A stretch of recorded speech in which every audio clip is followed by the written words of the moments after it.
The parallels between politics in Brazil and politics in the United States are striking to an American. You are opposed by a coalition of billionaires, college professors, and CNN. Tell us what the opposition wants. What will Brazil look like if your opponent wins, do you think? A minha eleição foi quase milagre. My election itself was almost a miracle. I had nothing going for me to be elected. I was just, say, an isolated member of Congress, known as the lower segment of National Congress in Brazil. I conducted my campaign anchored on a biblical passage, John 3:32. Thou shalt know the truth, and the truth shall set you free. The media never gave me any visibility or space. Much to the contrary. They attacked me all the time throughout the campaign. On September the 6th, 2018, the eve of the election, I suffered an attempted assassination. Doctors say my survival was a miracle, and the same is true for my election. And a very important factor, which you may perhaps not be aware of, is the fact that Brazil had a country that, upon taking office as president, the incumbent president surrendered strategic positions in the cabinet political parties, including the cabinet ministries, state banks, state companies. I did not do that. So I got a lot of pushback, strong pushback from Brazilian parliament, and we were able to withstand. In 2019, in 2020, of course, the pandemic hit and everything changed.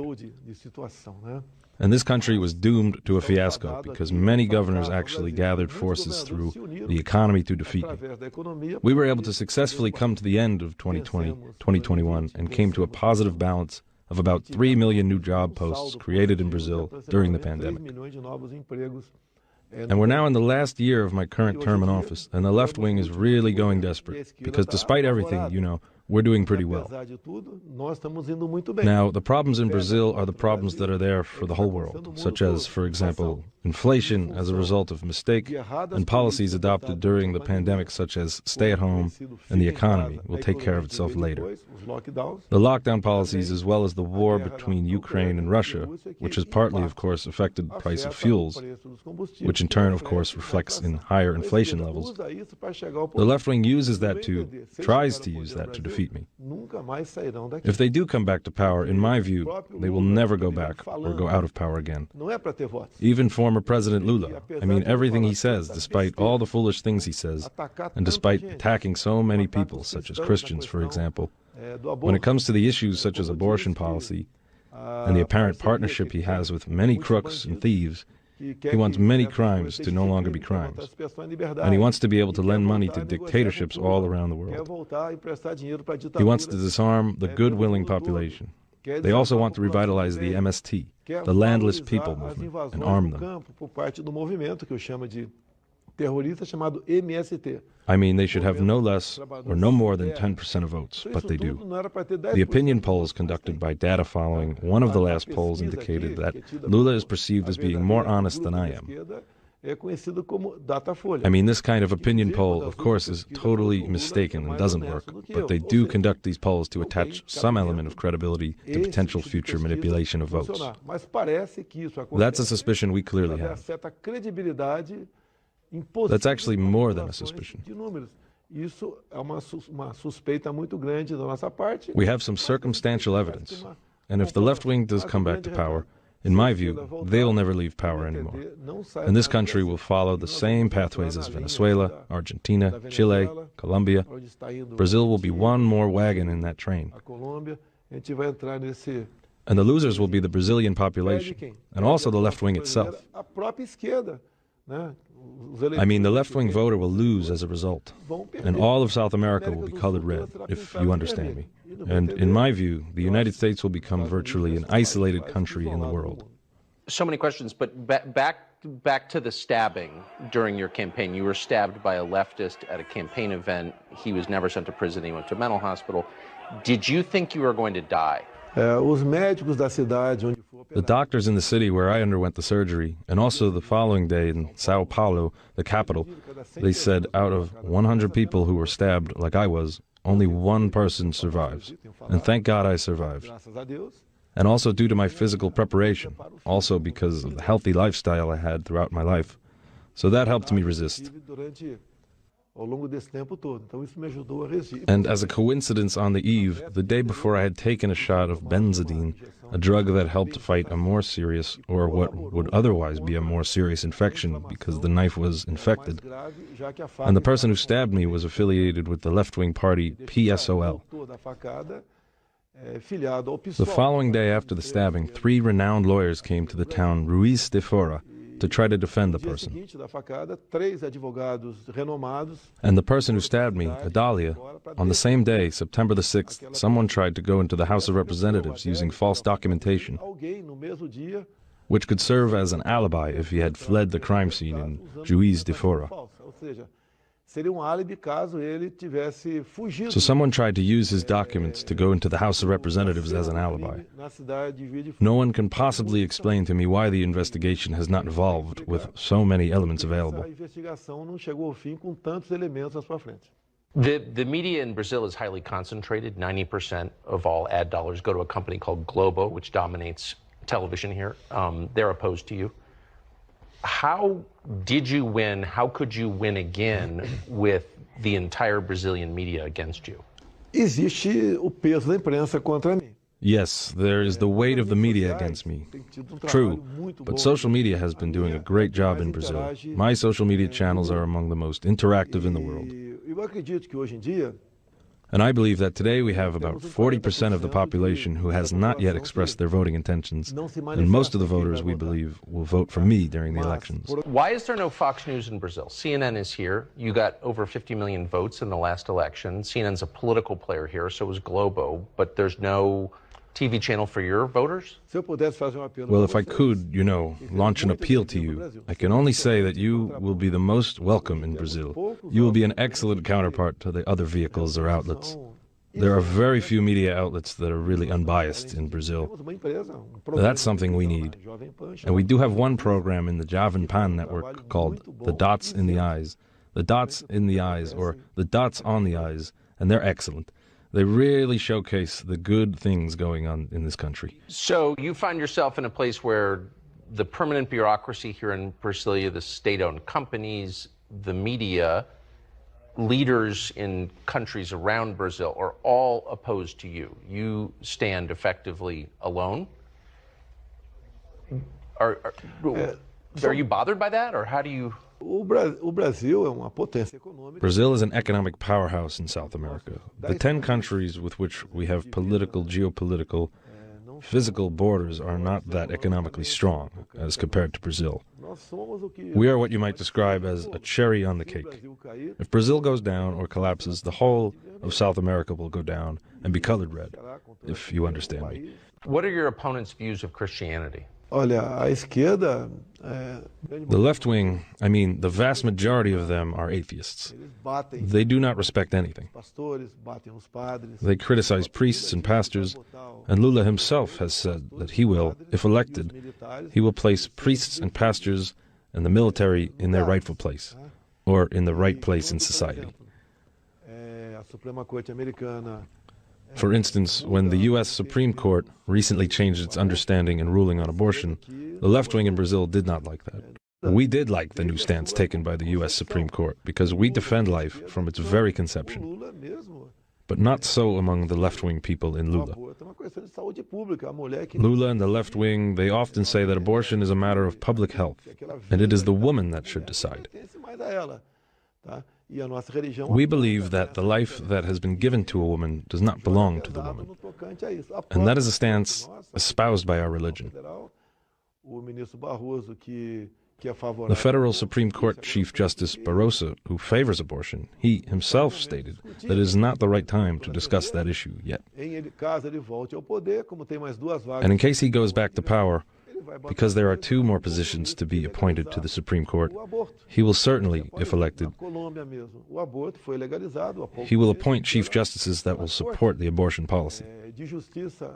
In Colombia, for example, abortion has been confirmed by the Supreme Court. In Brazil, the Supreme Court has interfered a great deal, not only in the legislative, but also in the judiciary, of course.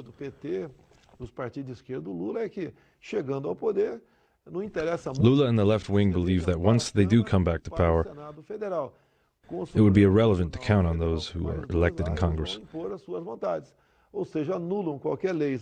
because they will actually wield power over Parliament. And they will be able to legislate through the Supreme Court, just as they have legislated on issues such as homophobia and nepotism, which is, of course, the policy of employing members of your own family as a publicly appointed member of Congress.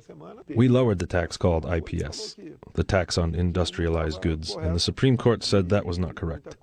They changed it. Very often, the Supreme Court in Brazil, they make decisions that should otherwise be only decided by the executives, such as, for example, federal taxes. The left in Brazil, Lula, seem to be trying to introduce identity politics, American-style race, resentment-based politics into Brazil. Do you notice this, and is it working? É uma forma de você dividir. It is a way to divide and conquer. You know, even before Lula took office in 2003, the left wing would already preach that. I mean, the division of people along identity lines, such as blacks and whites, and employers and employees, and people from the northeastern Brazil, vis-a-vis southern Brazil. They have gained followers as a result of that approach. And the major divisionary split today is between employers and employees. Lots of followers, and they say that, hey, you're not doing well today because of your employer. And that divide approach or policy, the workers probably have always gained at least 1/4 of the Brazil population. They have always been supported by at least 1/4 of the Brazilian population. My father-in-law is known as Paulo Nigon, black man, and I am blue-eyed white man. Racism is there in Brazil, yes, but not as it is often described. Most of our main football players are, you know, people of African descent. No worries. You've liberalized gun laws here. You've made it easier for civilians to own firearms. Why did you do that? Eu não consegui mexer na lei brasileira. I was unable to actually change the Brazilian law, but by means of a presidential decree and also through ministerial orders, we interpreted the existing legislation as best as possible. And there has been a substantial increase in the number of people who legally own firearms in Brazil. And the consequences you see in the Brazilian media is a drop in the number of people who are killed by firearms in Brazil. We understand that once people get armed, you know, the crooks, the thieves, will think twice before they break into other people's property. If, of course, the number had gone up, I would be blamed. But just the opposite is going on today. And if reelected, if everything goes well, we will have a substantial support in Congress, and we will be able to pass laws on firearms very much along the same lines as in the U.S. Is the Amazon being destroyed at the rate that we read that it is? Não, não é verdadeiro isso. No, that is not true. 2/3 of the Brazilian territory are currently preserved and remain pristine, just as they were back in the 1500s, when this country was discovered by the Portuguese. The criminal acts that do happen, we will not deny that, are ultimately given too much visibility, because there is a huge interest in making our sovereignty over the Amazonian region a relative fact, or perceived in a relative light. I met with President Putin and thanked him because on 2 occasions, when this issue was discussed with other countries, he stated that the Amazon region belongs to the Brazilian people, not to anyone else. The Amazon region is as vast as Eastern Europe. It's huge. It's wonderful. It's just not possible to, you know, take care of every square meter in the Amazon region. There is illegal deforestation, yes. There are fire outbreaks, yes, but not at the rate that is announced out there. California itself always, you know, catches fire, and it's not given that much visibility. French Guiana, likewise, I mean, you can't possibly set a rainforest afire, but there is illegal deforestation, yes, and we are working to tackle that. And how can we solve the issue? Well, it depends on the Brazilian parliament. It depends on land regularization.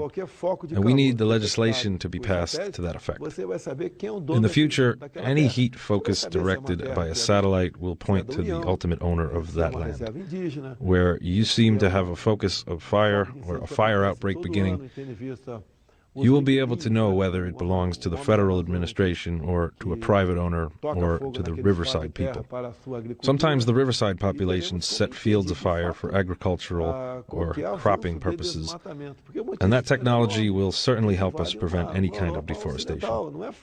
I mean, the Amazon region is as vast as Eastern Europe. It is not easy to take care of. The Yanomami Indigenous Reserve itself is as big as twice the territory of the state of Rio de Janeiro, which is a big state. So with technology, we will certainly be able to preserve the Amazonian region. We do not depend on international interest in preserving the Amazonian region. It is our own interests, and we, of course, want these preservation efforts to be somehow reciprocated by means of carbon credits. You are opposed by most actors in Brazil and celebrities, models, TV presenters, and we learned recently that Mark Ruffalo also doesn't like you. You don't seem bothered at all by this. Why? Well, if I do bother or become concerned about all of the criticism I get, I would not be able to work. Of course, no one likes to be criticized, but these are people who do not understand anything about Brazil. I think these people have never been to the Amazon region, and I would actually invite them to come to the Amazon region and overfly the region. And they will see an outstanding region. They will be able to overfly it. You will see no fire outbreak. You will not see the devastated areas. I mean, they talk about the Amazon region because it's trendy. It's a fad. I mean, in Europe, if someone says that the Amazon region is not being devastated, they are politically doomed to fiasco. So it's politically good for them. You know, the criticism yields power, yields media visibility, yields votes, and that's what celebrities feed on. They are not at all familiar with the Amazon region. They are not at all knowledgeable about the region and the difficulty of investing in it. They just criticize it because it's a fad. So you don't seem that bothered by Mark Ruffalo's dislike of you. Have you enjoyed being president of Brazil? I must admit, you know, I first launched myself as a candidate. Of course, I intended to become the president. But I was all too aware of the challenges and difficulties. And the experiences we have undergone, or I have undergone, I could never, ever have imagined what it would look like. But I am comforted by the fact that the other candidate, the Workers' Party candidate, Haddad, if he had won, Brazil would certainly be what Venezuela is today. So that's a source of comfort to me.